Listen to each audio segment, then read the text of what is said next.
So you'll be in here for an hour and a quarter-ish, maybe a little bit less, and then we're going to break out into the different cohorts and talk some more about writing, and have you kind of reflect on this morning and also what I'm getting ready to talk to you about, and also kind of the process of revision, which we haven't really talked that much about up to this point. So, and then something else has happened. What happened there? Is that the, I wish I knew. What I knew now. Yeah, however you say that. Okay. So, I'm talking to you right now about research writing and storytelling, and I don't know how many people talk about this kind of thing, but I bet it's not many. So, as you might have seen, if you look at the planning library table, I wrote a book called Choices, and it's actually a practical theology book. And in the process of writing, because it's basically all stories, stories from the Bible and stories from my life, I came to understand that I'm not a very good storyteller. And so this is like a goal of mine now, is to be a better storyteller.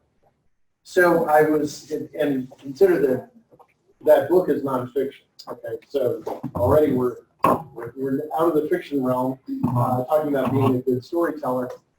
And I started thinking about that a little bit. You know, is all writing really just storytelling? And I am coming to be more and more convinced as time goes on that it is. Even research writing, even academic writing, which doesn't seem obvious at first. So in thinking about that, I visited with an old friend. His name is Elliot Eisner. This is the book. I'll just pass it around so you can see it. It is not new. It was new when I was going through my doctoral program, so that gives you an idea. But it was groundbreaking, absolutely, when it came out.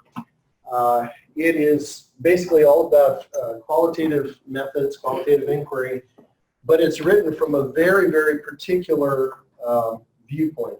He was a Stanford professor, but he was trained as a painter.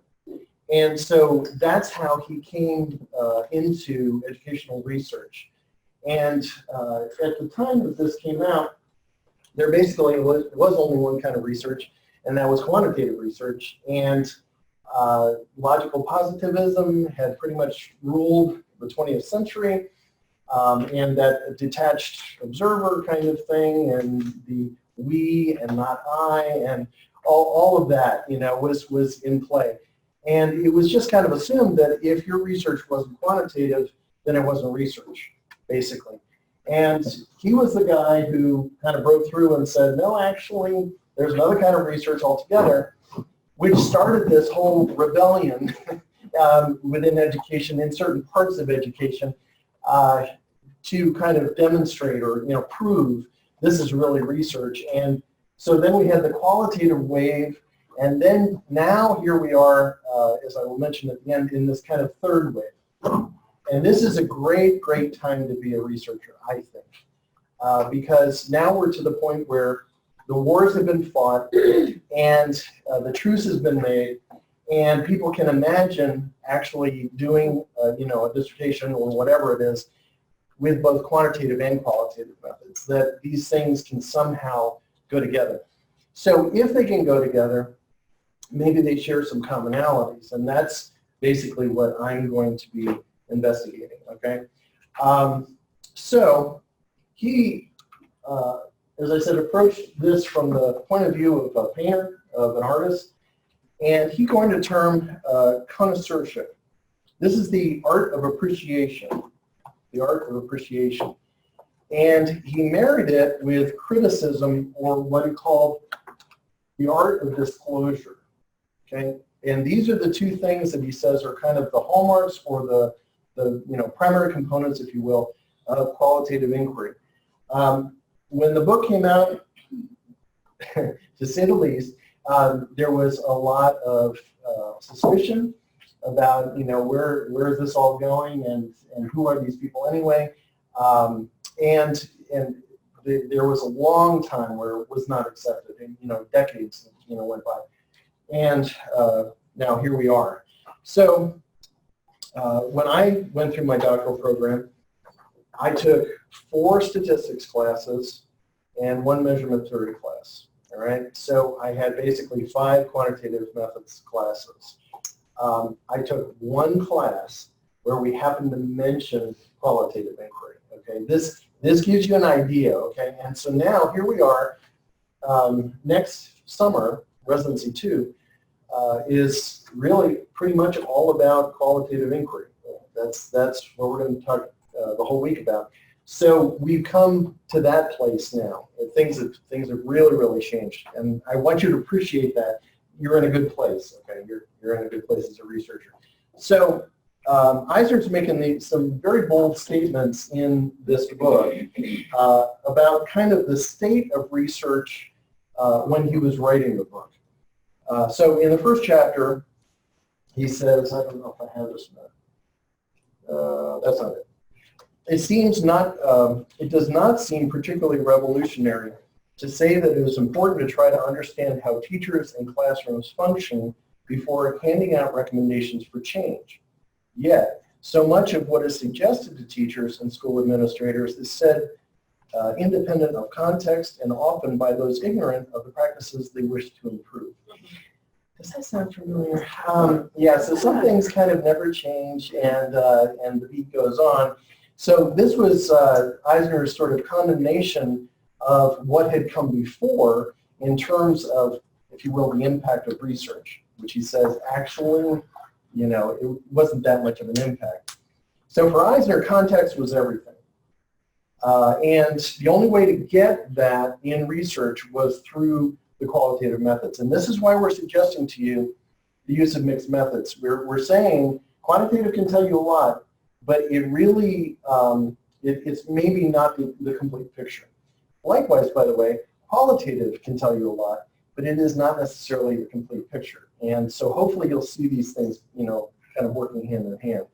Now, I'll put this up. So he says, as far as research writing is concerned, language, like all other forms of representation, is constitutive of experience. It is not merely a conveyor of it. So the quantitative side of educational research had said basically that language is just a tool. It's just a way of kind of getting to the point, the thing that we want to talk about. And Eisner's thing was, actually, the language is super important. The language that you're using and the context for that language. So he was having us think about kind of that means and not just the end. All right. So the meaning of language, there is meaning in language beyond simply what we are describing. Okay. And I maintain that the form of language we use, in particular storytelling, can be almost as meaningful as what we're trying to convey. Okay, and I'm going to relate to you some research and things like that I can kind of back that up. So today the tectonic plates have moved, for research, and we find ourselves in kind of a different place. And now it's okay to use the I pronoun. Who could have even imagined that happening in educational research? And now we consider it to be kind of artificial to say the researcher is just going to be this detached observer. We understand that there is this involvement on the part of the researcher, whether or not they want to admit it. There is also this change that takes place with the researcher, whether or not we want to admit it. And we are not as detached as we thought we were. We are not as objective as we thought we were. So Eisner notes the need for objectivity leads to camouflage.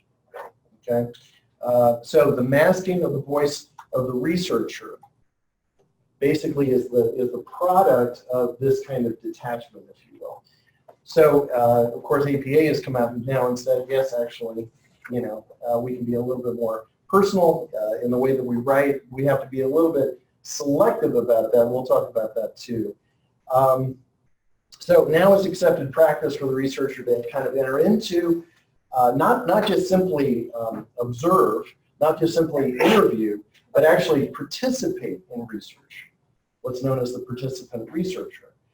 That was wildly out of kilter with the norm in 1991. That would have just blown everybody's mind. Now it's pretty much a common thing. Not that you simply sit and observe or interview or whatever it is, but you're actually part of what's going on. And I'll talk about the effects of that. So all of this presents us with kind of this unique opportunity that really has not been for most of the history of educational research until, say, the last 10 years or so, where we can talk about the power of storytelling, we can talk about the influence that storytelling can have on research writing, okay? So let's talk just a moment about the power of story. Just some facts thrown at you. More than half of the world's population prefers a concrete mode of learning. So we try to get students, to the place of abstraction, and we consider ourselves to be perhaps abstractionists, in the way that we can kind of generalize and, come up with a worldview and everything else like that. But at the end of the day, we like to have something in our hands. We like to have something in front of us, and be able to feel and touch and experience and that sort of thing. That's what it means to be, that concrete mode. Stories connect with our imagination and emotions, which help to lock in memory in long-term learning. So one of the things that we're learning from the past, say, 25 years of brain research is that if you want something to go into long-term memory, there has to be some kind of emotion associated with it. And if you think about, things that you can remember from way, way back, it may actually be a great experience, the happiest day of your life, or it may actually be a horrible experience, and it still kind of colors how you behave now. My wife is deathly afraid of big dogs. That's because when she was little, a big dog tried to bite her face off. And so she carries this with her, all right? That's emotion coupled with an experience that's locked into long-term memory, okay? Well, the power of storytelling is it has emotion associated with it, okay? Approximately 75% of the Bible is made up of stories, which is kind of interesting if you think about it. So God actually knows this about us. Can you imagine? He knows how our brain is made and wired and created. And so he threw in a whole bunch of stories. And I'm talking about, writ large, so, histories, parables, anything you can imagine like that, that would help us lock in learning from the Bible. And so again, just your favorite stories, from the Bible, whatever it is, Daniel and the lion's den, something like that. There's the teacher telling you about this, and you're going, what is going to happen? It's this little boy or girl. And that story just stays with you. Even people who have abandoned the church, who have abandoned God, in adulthood, they still know what you're talking about. When you just say these words, Jonah, it's just like, you just can't help yourself. That stuff just kind of locked in there. And Jesus taught some very deep theology through his stories. There was a miniseries back in the 70s called Jesus of Nazareth. And I loved it because when he would get ready to tell a parable, he would say, basically, let me tell you a story. That was it. So it wasn't this high and mighty and, theological and whatever. He was just telling the story. And he was challenging these really, really strongly held beliefs and worldviews, but he was doing it through things that were very basic and very common and that people could relate to. So Neil Noddings, who you're aware of now, through Ethical Care and that wonderful book that you had to read, she, if you remember, emphasizes the role of stories. You remember this? She knows a lot about stories. Oh, yes. And and the development of care and critical thinking and moral development, all these other things. She said, without stories, you really can't do any of that stuff. Stories come out of community, and community is what determines what is considered moral, what is considered ethical. So if you want your reader to care and to critically think about the problem that you're presenting them in whatever it is that you're working on, it might be the dissertation, but it might be other things that you're researching, you need to be a storyteller. Okay?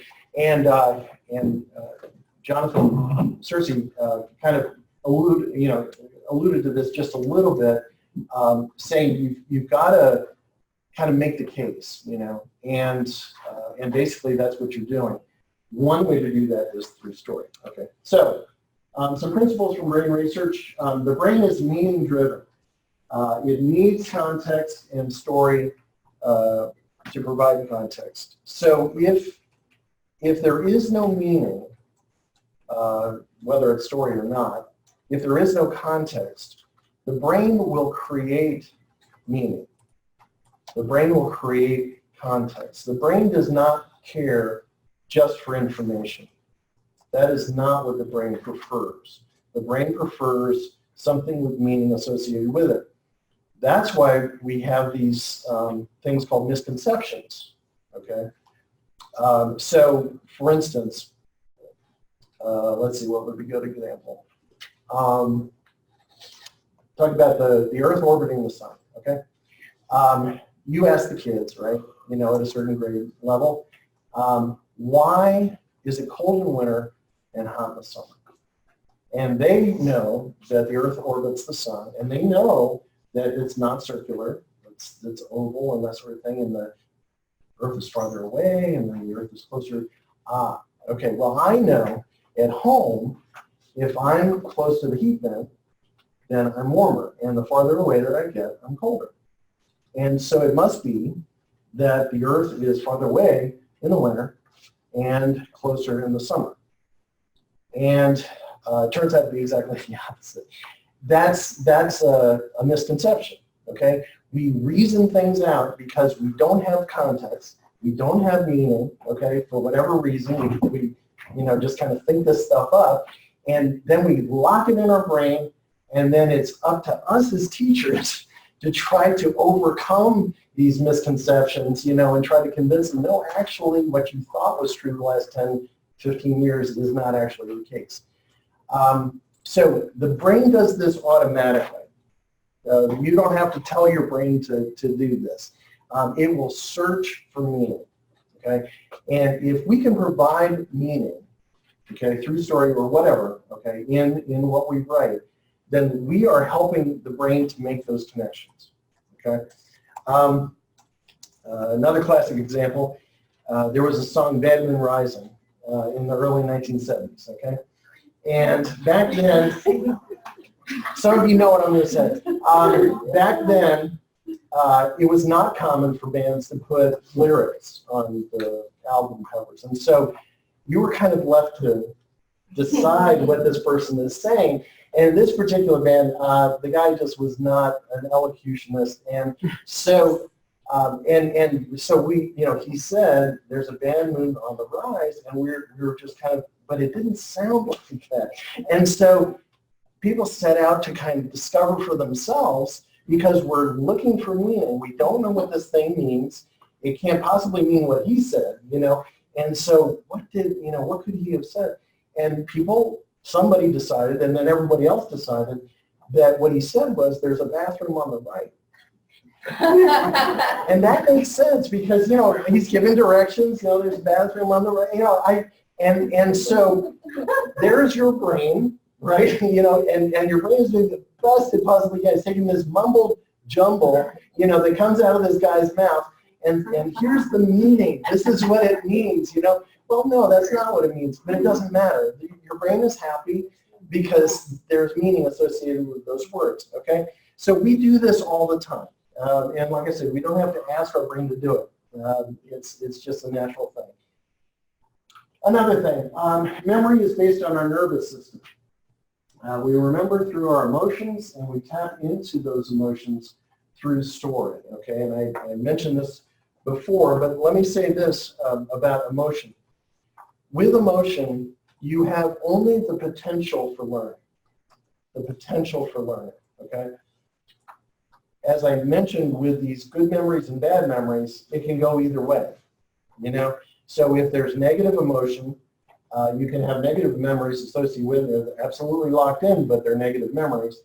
With positive emotion, you can have positive memories associated with it. We all remember classes where we were scared to death, you know, either because of the content or because of the teacher or both, you know, whatever. And we were emotional, okay? But because those emotions were negative, we shut down and no learning occurred. Or what we remember is not actually what was taught. So we remember all the other stuff that was going on. I remember nothing from first and second grade at all because my teacher, well, it's the same teacher, first of all, okay? And second of all, she hated me. I don't know why. I was a great kid. But we had this little separator, little partition thing, you know, kind of fold up in the back. And that's where she put people that she didn't care for that day, you know. And what I most remember from first and second grade was being behind the screen and listening to everything that was going on in the class and having nothing to do with the class. Those are my memories from first and second grade. From kindergarten, I have these amazing, wonderful memories. From third grade, amazing, wonderful memories. But this is just this lost time in my life, you know. So again, we have the potential for learning, but the problem is what kind of emotion is there? Now, flip side, okay, not the negative, but the positive. If there's this understanding, I'm emotional about this, I'm not sure I quite understand, you know, what's going to happen, but I've had success before, and I feel like I can be successful in the future. I mean, that's self-efficacy, right? And I would just note for you your experience with ethics in this program, okay? Because I said at some point at the beginning of the course that you were going to create a role play game. Do you remember this? Yeah. And do you remember your emotions? And so initially, possibly they were negative, but as time went on, it became more and more possible in your mind. And after a while, you actually did it, you know, and you weren't frozen, you weren't incapacitated by this idea. You worked together and you churned it out and you got it done. Okay, it's like that. So if you see that there's some potential, even if you're emotional, you know, all that does is it heightens your senses, you know, and you take in more in that kind of context. So unfortunately, you take in a lot in a negative context too. You're taking all the wrong stuff, but when there are positive emotions, you're taking all the right stuff. And that lends itself to learning. That lends itself to that long-term learning. Okay, where am I? Okay, induction, deduction. All right, so let me just mention kind of the fundamental differences between quantitative and qualitative analysis, okay? We can talk about, you know, data and, you know, all these kinds of things, but fundamentally, kind of what's the difference between these two things? Biblically speaking, two of the greatest storytellers that ever lived were Jesus and the Apostle Paul. Interestingly, they were completely different kinds of storytellers. I'm going to suggest to you that one was inductive in the way that he taught, and the other was deductive in the way that he taught. I will also suggest to you that qualitative inquiry is more inductive, and quantitative inquiry is more deductive, okay? So how does this play out? Okay, very different kinds of approaches. Induction is reasoning from specific to general. You have a lot of examples of things that are going on. Let's talk about like cases, case studies, interviews, all these kinds of things. And you're trying to somehow compile them together in some kind of coherent theory, some kind of coherent principle that's associated with all of these things, and all of these things reflect somehow, okay? That is the essence of inductive reasoning. That is also the essence of qualitative reasoning, okay? Qualitative inquiry. This was Jesus' primary motive, all right? So if you think about it, he was not often saying, this is the way it is. His disciples would have loved for him to say, this is the way it is. Most often, he was just telling stories, okay? And sometimes the disciples had to pull him aside and say, what are you talking about? Because he just came one after another, and I still don't understand. And, so do I have, okay, Matthew 13. Does somebody have a Bible handy? Well, yeah, me too. I'm just saying, because I don't have my phone on. What's Matthew 13 about? Does somebody have a title on this? Parable of the sower. Okay, so right at the beginning, we're starting with the parable of the sower. Can you go down a little bit farther? Parable of? Why Jesus used parables? No. Like other parables? Parable of weeds. The Weeds. parable of the sower explanation. Okay. Parable of the mustard seed. Parable of the mustard seed. Parable of the yeast. Well, it's mustard seed. It's parables of the hidden treasure and the pearls. Hidden treasure, pearls, Net. nets, fishing, okay? Profit without honor. Okay, hold that. Too far. Okay, so, all right, Matthew 13, Jesus is saying, the kingdom of heaven is like. This is how he starts. And he starts every single story like that. The kingdom of heaven is like. And then he gives this wildly varied list of things that the kingdom of heaven is like. And at the end of the chapter, or at the end of, all of those stories that he tells, he never sums it up. He just goes on to the next thing. And everyone's left to decide for themselves, basically, what do all these things have to do with each other? And why would they somehow all refer to the kingdom of God? Okay? In his mind, it was very obvious. And we can talk about that if you'd like to. But that's a whole other discussion. They do have things, very much to do with the kingdom of God, not necessarily the same things, okay? It's almost like you're holding, I was talking to some people yesterday about this, like holding a model and you're looking at different sides of it and seeing different things, It's like that with these stories, okay? So anyway, that's the essence of induction. You're just kind of throwing out all kinds of examples and then trying to find what do these things have in common, okay? Whereas, deduction is reasoning from general to specific. This is where, this is like classic geometry in high school, okay? Here's the Pythagorean theorem, kids, and now let's, you do 10 problems involving the Pythagorean theorem, and you realize if I stick in, 3 and 4 into the formula, and I kind of mess with it a little bit, I'm going to get 5 for the other side of the right triangle, because 3 squared plus 4 squared equals 5 squared, and it works every time, and it works even when the numbers aren't nice. I mean, all sorts of different situations. This is how we mostly teach. We teach deductively, and I'm suggesting to you that this is the essence of quantitative reasoning, okay? We have a theory going in, and we want to basically demonstrate the theory, right? So we look at different examples and say, look, these examples have to do with this theory, So these examples demonstrate the theory. Paul's teaching was primarily like that, okay? For instance, in Colossians 3, just read you the very beginning of it, okay? Since then you have been raised with Christ, set your heart on things above, where Christ is seated at the right hand of God. He's going to start with really big ideas, okay? this is your faith writ, huge, okay? Set your mind on things above, not on earthly things, for you died. Your life is now hidden with Christ in God. When Christ, who is your life, appears, then you will appear with him in glory. Okay? So here's all this stuff that you have to look forward to. This is your future. It's amazing.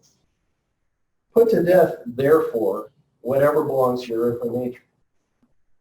So he's saying, we've got this big principle. The big principle is heaven, okay? The big principle is you all complete and eternal and, glorifying God and, everything else like that. Since we've got all of that to look forward to, just get rid of this other stuff, And so he's then going to go on in Colossians 3 to say, and this thing, and this thing, and this thing, the immorality and, the idolatry, everything else like that. Just get rid of it. So he's taking this general principle and he's applying it to all these sort of individual things. Okay. Well, Eisner notes one criterion through which the believability of a qualitative narrative is determined is the coherence or tightness of the argument it presents. Okay. I would suggest this is true of qualitative and quantitative. In both of these cases, what we have from these amazing teachers is very, very coherent arguments. They don't waste words, and they get their point across. It may not be immediately obvious, but the people can work it out, and we've been working it out for 2,000 years, This is considered high theology, Paul's writing, but so is this.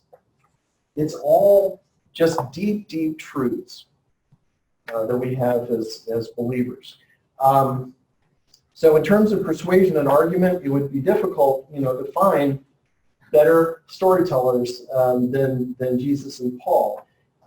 Their stories, it didn't matter if they were oral or written, they were coherent, they were compelling, and just think about Jesus' other parables like Good Samaritan, you just see it in your mind, right? You see this poor soul who's been left for dead, and you see the people walking past, and then you see the guy who helps. It's just fixed in your mind, Paul's masterwork of love, 1 Corinthians 13. You just, clanging, banging down, clanging cymbals, and all these kinds of things, all these images come to mind. So I'm just saying that I think that some of that applies to what we do, okay? The APA manual says this: make certain that every word means exactly what you intended to. It's that simple. Make sure that every word means exactly what you intended to mean. And, in one of the presentations this morning, Brett was talking about, you've got this sentence, right? And then you go back in the revision and you just get rid of those first, 4 words or whatever, because you realize they're what a professor of mine used to call empty boxcars. They don't really carry a lot of freight, and you just start cutting down until you're really at the bare essence of what it is that you're trying to communicate. That's good writing. So let me tell you the story. Yes? Dr. Shotsberger, I just wanted, you said on the right-hand side that Paul, when you talk about storytellers, you said he took a general principle and he could apply it to all things. Right. Okay, so could you state that in that way for the left side for Jesus? No, so instead of starting with a general principle and working his way into specifics, Jesus started with the specifics and worked his way into the general principle. His general principle was the kingdom of God. He's throwing a bunch of parables at you so that you will come to see what the kingdom of God looks like. Because essentially what he's saying, what he's trying to communicate, what he does communicate, is that the kingdom of God is not just one thing. The kingdom of God is actually many things. It depends how we look at it, how we look at this thing in our hand. So he's making sure that we understand it's not as simple as just kind of narrowing it down to one thing. We have to let it be complex. We have to.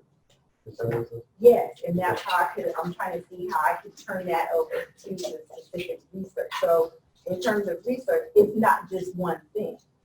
Right, and this is the power of qualitative inquiry used with quantitative, because for years and years and decades, we tried to say, if you just look at test scores, that tells you everything that you need to know about a classroom and about students. We now know that's ridiculous, you know? So what qualitative allows us to do is give it some context for that classroom, for that student, for their life, you know, for what's going on and everything else like that. And then put it with the test scores and what kind of a picture do you get? Okay? So here's my story. I had to do something in my doctoral program that you don't have to do, okay? I had to do a comprehensive assessment like you did, but I also had to defend the assessment. So, see, you're already better off. So my comprehensive assessment was this, just in case you're feeling sorry for yourself, okay? I was put in a little room just like Dr. Strike was, but not one day. I was put in a little room for 6 hours a day for 3 days, 18 hours, with no internet access, no communication with the outside world. I had a Mac computer, and I was asked to basically spill the contents of my brain on this computer for 18 hours, okay? So which means to answer my committee's questions, I had to already have everything in my head walking into that little room, okay? Everything I needed had to be up here, okay? That's not easy. That's a very, very hard thing. And also, by the way, to get to the end of 18 hours and still feel like you could still write more, I mean, you just understand the scope of the thing that we're talking about. So anyway, I got done with this thing. Went okay, I guess. The committee, you know, they never tell you. It's just like, you know, okay, you're done, thanks. And so I came to the defense, and I decided that I really did the thing that the APA manual says when I wrote my responses. I really used the words that I meant to use, and I thought that I wrote them out well. So in responding and just kind of reflecting to them, you know, and defending, I quoted myself from what I had written on my assessment. And I didn't think anything of it because I thought, well, you know, I meant what I said, you know. And this is my professor, oh bless it, he said, in 30 years, I have never heard a doctoral student quote themselves. I said, yeah. But once the whole ordeal was done, and it was an ordeal, I went to one of the professors and I said, look, you know, when I get done with this doctoral program, I'm going to be out there being a professor and doing research. I have access to the world to be able to do any kind of writing I want or anything else like that. Why would you do that? Why would you stick somebody in a closet for 3 days who has access to absolutely nothing, but it doesn't really have any bearing, doesn't have any resemblance to what it is that I'm going to be doing in the future? And you know what he said to me? This is now after, you know, a whole career at Chapel Hill. He said, it's just a rite of passage. It's just a rite of passage. 6 words to represent my 18 hours that I had spent in that little room, okay? And I said to myself then, self, if you're ever in charge of a doctoral program, never do this stupidity. And I've never asked these students to do something stupid like this. So So that's why you're not doing it. And so if you are in the middle of your comp assessment and you're feeling very sorry for yourself, just remember this story. Now, let me ask you a different question, okay, from the other half of your brain. As you were listening to what I was saying, okay, could you imagine yourself in the little room? Yeah. Okay, the pain, the heartache, you know, yeah. That's the power of storytelling. I'm creating emotion in you. Right now, it's not meant to be manipulative.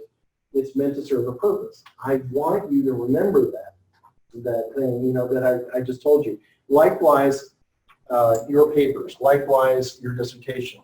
We want people to remember what we've written. We want, you know, as Jonathan Searcy said, you know, we're writing this thing that, you know, we couldn't even imagine reading, you know, somebody else's. We actually want people to read this thing, okay? We want people to hear about this thing and say, this is really an amazing piece of writing. And so they actually want to do that. So, all right, telling a good story. Those of you with an English background, you know, you can tell me a whole lot more about this than I'm getting ready to tell you. You know about story development, you know about story arc and good characters and all these other things. But mostly, you know, we reserve that for fiction writing. That's mostly kind of the context in which we normally talk about that. Rarely is it applied to even nonfiction, let alone academic or, you know, research writing. But fundamentally, that's what we need to do, okay? Two components of a good story is story tension and story resolution. We can do this. We can absolutely do this in our writing, even in academic writing. If there's no tension, there's not much interest in the book, in the story. So if there's no tension, we tend not to either pick up the book in the first place, or, you know, we put it down after a while and say, you know, well, that's not worth it. If there's no resolution, I mean, you probably come to the end of a book or the end of a movie or something like that, you know, and you're just like, you just throw the book across the room, like, you know, wish I could get back that part of my life again, you know, just nonsense, you know, and movies too, boy, you know, I wish I had that 2 hours back. Yeah, and all of us can probably think of examples of that. When I was, how old was I? 13, I think. I went to see 2001, The Space Odyssey. If you've ever seen that movie, that is the most confusing movie ever. And there's moments where it's like, it's really interesting, but the ending, oh my gosh. And I just walked out of that theater going, what have I just experienced? I have no idea what I was looking at. That is a lack of resolution, okay? The story arc may be there, the story tension may be there, but, you know, there's no payoff. And so we need both of these things to be able to really appreciate the writing. I'll give you a much better example, okay? And this is just my personal opinion. You may hate this movie, but The Sixth Sense. That was like one of those movies where I was just like, I don't know where we're going with this, and this is probably not going to end well, and I'm probably going to be dissatisfied. We got to the end, and it was just like, wow. I just wanted to turn right around and watch it again, because it was just like, I missed so much the first time, you know, going through it, and the payoff was so great in that movie. So that to me was, there were plenty of tension, but a great resolution. And so we're looking for that too. So you can set up the tension right through your lit review, okay? And that's where this is set up where, like, we don't actually know about this thing, or we don't know everything we need to know about this thing, whatever it might be. But there's got to be some kind of resolution. You know, there's got to be some kind of payoff for the reader. So in other words, what are you adding to the story? Are you simply rehashing the same ground and saying the same things? Or are you actually saying something new and different? Now, that's not to say that you have to always confirm your own hypotheses. That's not what we're saying. But what we're saying is there's something new that we just found out by reading your paper that we didn't know by reading all these other papers, okay? So I would just suggest to you that these kinds of stories are the ones that we keep coming back to. Whether it's a movie, whether it's a book, whatever. It may be for the comedy, it may be for the drama, it may be for the actors and actresses or something like that, but at the end of the day, it's for the story. That's what we really, really want. That's what we crave. There's a book that I keep coming back to over and over again. It's Mr. God, This Is Anna. This is not a new book. This is 40-some years old or something like that. This book, when I encountered it in college, absolutely changed my theology. I mean, just changed everything that I looked at. And being, in particular, a math person, it was just incredibly meaningful because there's as much like math and science and interesting stuff like that as there is theology in this thing. But essentially, it's a 5-year-old girl who is homeless, who's taken in by a guy and his family, and it's the little girl teaching the older guy about God, you know,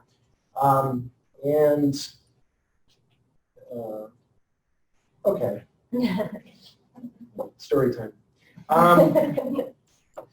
So one thing you need to know is Anna always speaks her mind, and she will sometimes interrupt people speaking her mind, but what she says is so profound, you know. And so this guy, Finn, has come to really appreciate that and given her space for it and everything else like that. But not everybody did. And one of the people was her Sunday school teacher, who didn't appreciate at all the way Anna went about things. So Finn promises that he's going to talk to Anna about this whole situation because she's in trouble.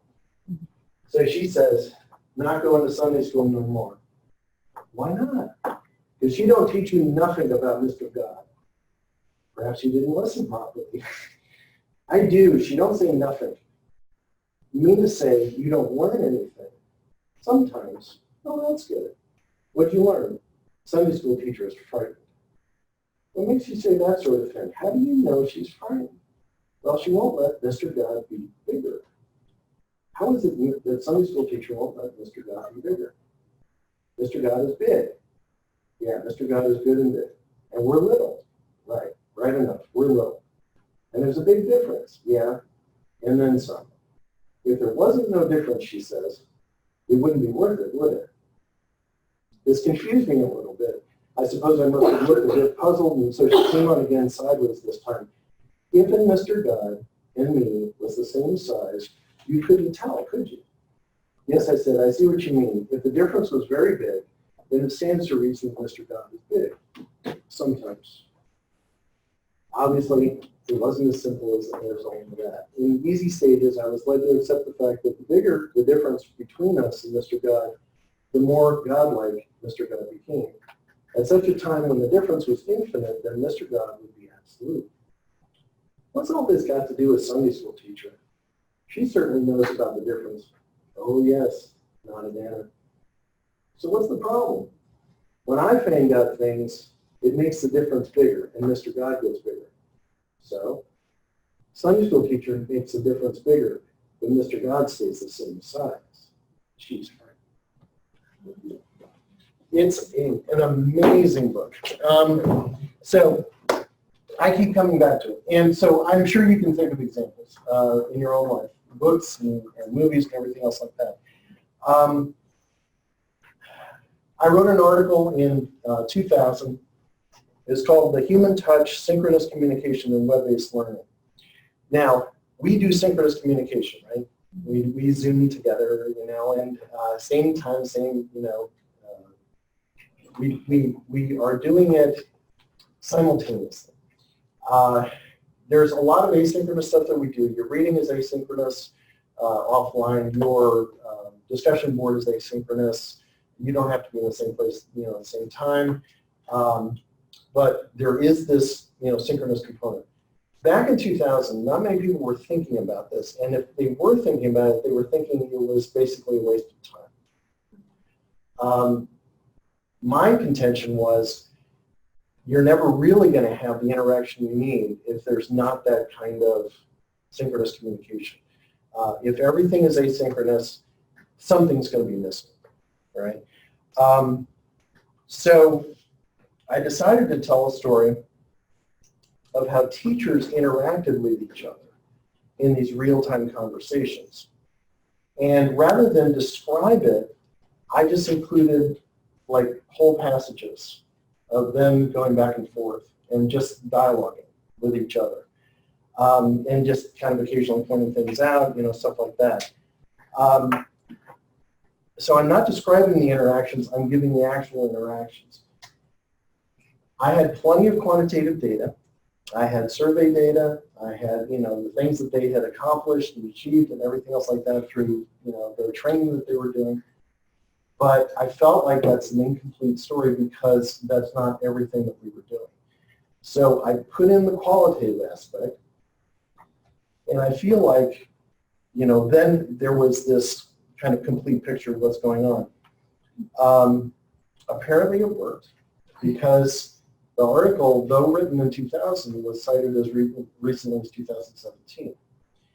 This is what you want with your research, your dissertation, and every other thing that you do. You want to be able to have an influence on people, but not just this flash in the pan thing. You really want to have people have to think about what it is that you're doing and possibly even change the way that they're doing things.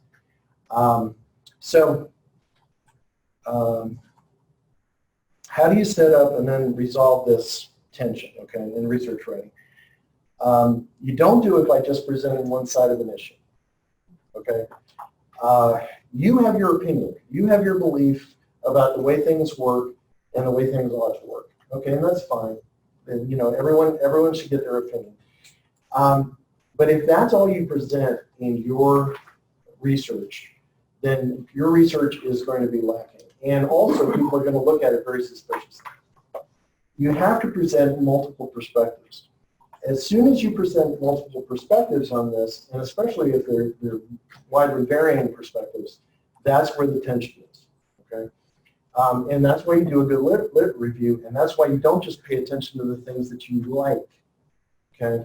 You also pay attention to the things that you don't like, that you don't believe in, and say, look, here's a well-rounded picture of what everything that's been done for this particular topic, whatever it might be.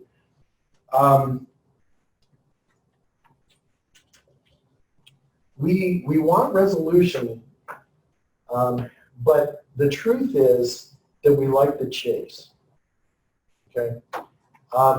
We like that Sherlock Holmes never quite catches Moriarty. We like that the Batman never quite catches the Joker, We want that tug, that tension, that back and forth, and we do want a resolution. We want, some kind of, closed off, not necessarily happily ever after, but, some sort of closure to the thing. But we like the chase. And so that's where the tension is kind of extended by the methodology and by the analysis, okay? Chapters 3 and 4. You are taking that tension that you established in chapter 2, and you are kind of taking it forward and saying, what's going to happen? I mean, you're saying, here are my research questions, but I don't know what's going to happen.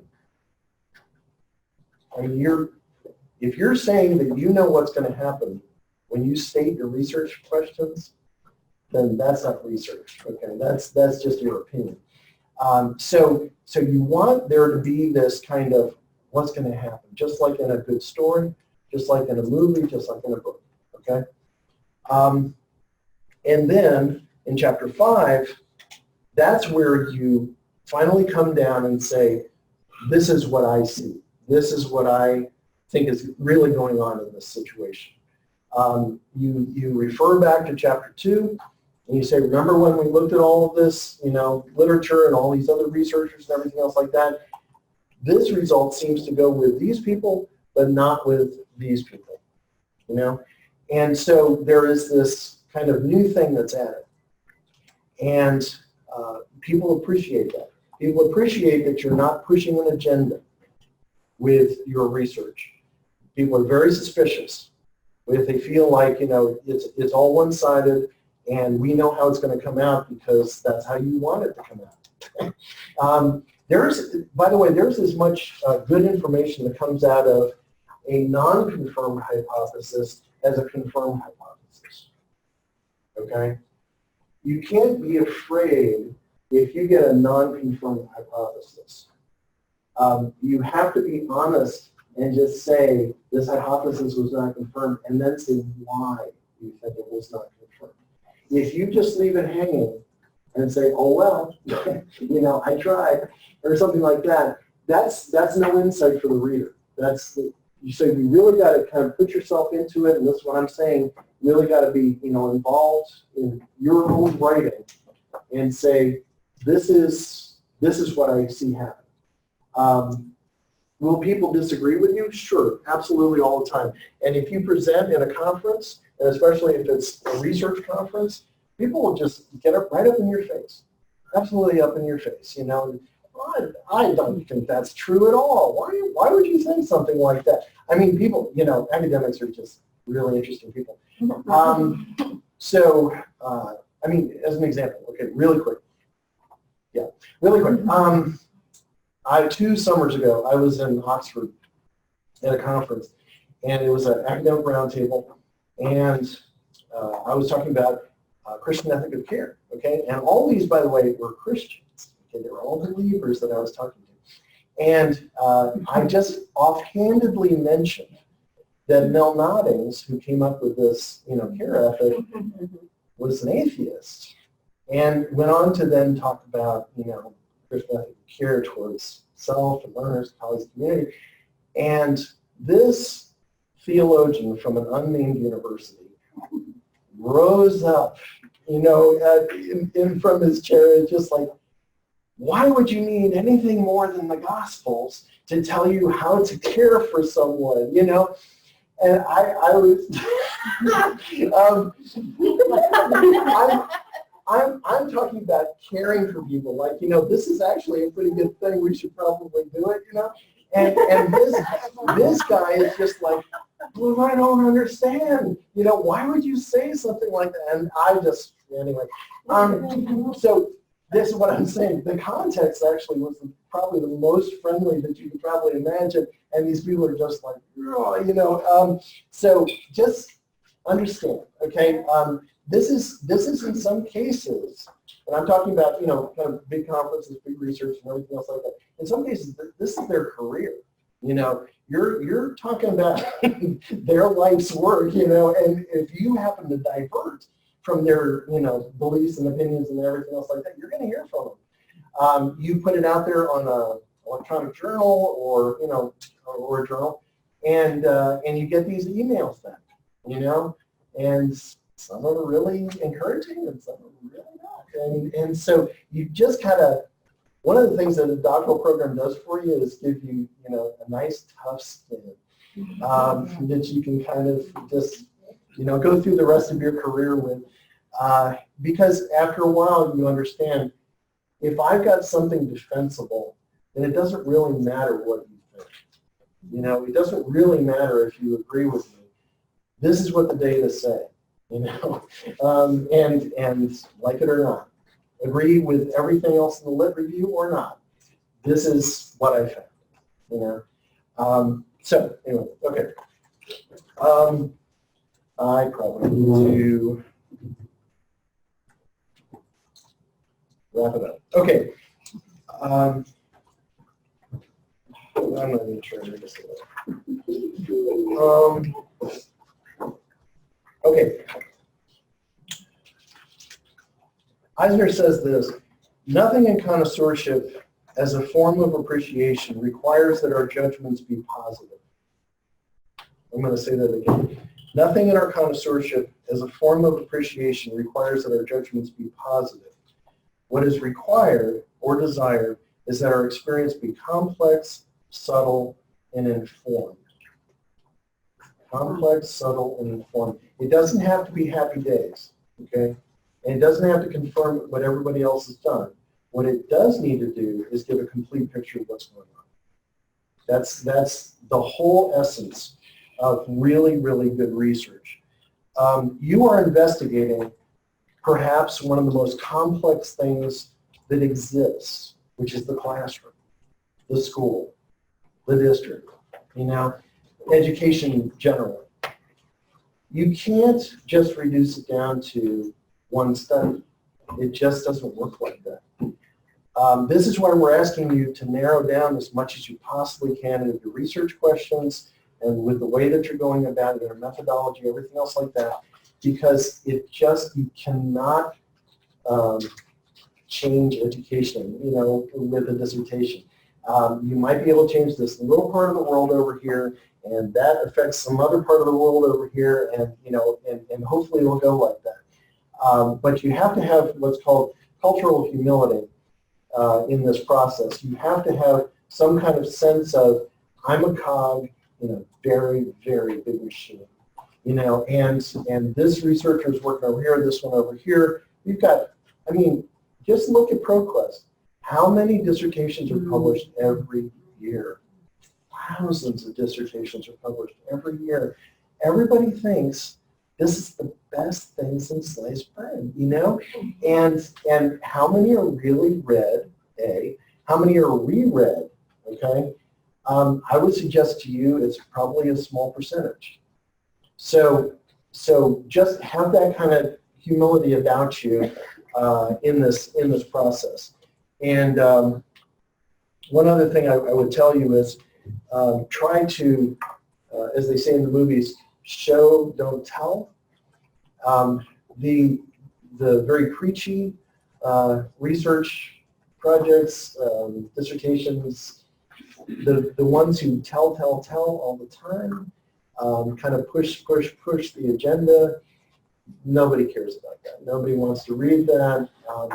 Better, as in the example I gave, you just kind of put up a passage, like interaction between people, an interview, whatever it might be, and you make some comments about it, but you don't assume the person reading is an idiot, and you just let it kind of speak. Let the data speak. Let the qualitative inquiry speak, whatever it might be.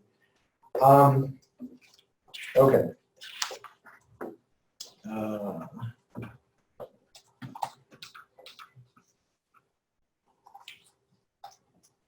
Okay.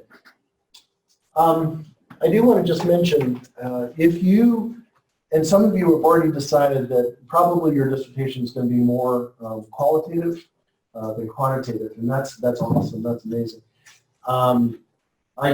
There is no rule, by the way, in mixed methods that says it needs to be 50-50 at all, okay? So it can be mostly quantitative, a little bit qualitative, mostly qualitative, a little bit quantitative. But the more qualitative it is, the more likely it is that you will actually kind of enter into whatever environment it is that you are researching, okay? In other words, it's not like over here anymore. Now you're actually sort of engaged, let's say, with students. Rather than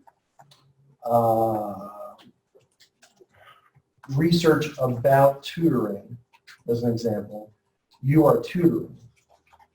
And you are trying to determine what's happening in the tutoring process by being the tutor. You understand the difference what I'm saying? So this never could have happened a few decades ago, never. Now, it's at least a little bit more accepted practice. But a nice principle to keep in mind is the Heisenberg uncertainty principle, which says basically just in the act of observing a phenomenon, you can change the phenomenon. So the more you interact, whether it's teachers, students, administrators, whatever it is, the more you interact with them, the more likely it is that you will affect them and therefore have an influence on their responses that you're getting. You see what I'm trying to get at? I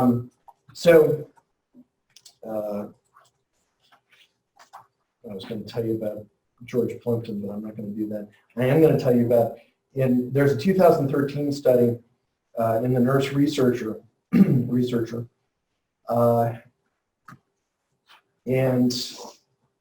it was using a storytelling design. It explored the experiences of 20 women providing long-term foster care for children and young people. Okay, got the picture? Somebody with me? Mm-hmm. Okay. This is, the way they went about it is not like a journalist reporting the news. Not like, oh, there's a flood over there, those people are suffering, that kind of thing. This person who was writing this article was actually one of those people that she was interviewing, okay? So the researcher was basically an insider. She was a long-term foster carer, okay, herself. And she's interviewing these people about being long-term foster carers, okay? So might she inadvertently introduce some useful information into the conversation with the mothers that might change their behavior, right? Might the researcher identify with the mother's experiences with foster care and feel or perhaps express emotion about those experiences? In both cases, the phenomenon that's being reported on, that's being researched, is actually changing. Okay? The researcher themselves is actually changing. Now, how do you deal with that? The way they deal with it is disclosure. And they just make sure that everybody in the world knows who this researcher is, what their expertise is, and the potential influence that they could have. But you need to just understand, this is not, plugging a bunch of data into R, okay? And, it spits out, the output, and then you make up a table and you put it in your dissertation, This is real life, this is people, and there is this potential with qualitative inquiry because it's so good at giving us context that actually we can actually change the context. And so just kind of be aware of that, those who are really seriously thinking about this. And I would also suggest that even as I've talked about, telling a good story with a qualitative research, I will also say that you can tell a very good story with quantitative, and you need to let the data speak for quantitative and not tell. So there's good ways to do these things. We're in what's one article calls the third methodological movement. Okay, so the first was in the 20th century, logical positivism, and then the second is kind of more recent, the end of the 20th century, the beginning of the 21st, this kind of all qualitative or all quantitative, and now we're in this new place. Whatever you decide to do, whatever weight you decide to put on quantitative or qualitative, and I do recommend you use both. All I'm saying is, through this whole thing, is just tell a good story. Just tell a good story. The better the story, the more enduring your work will be.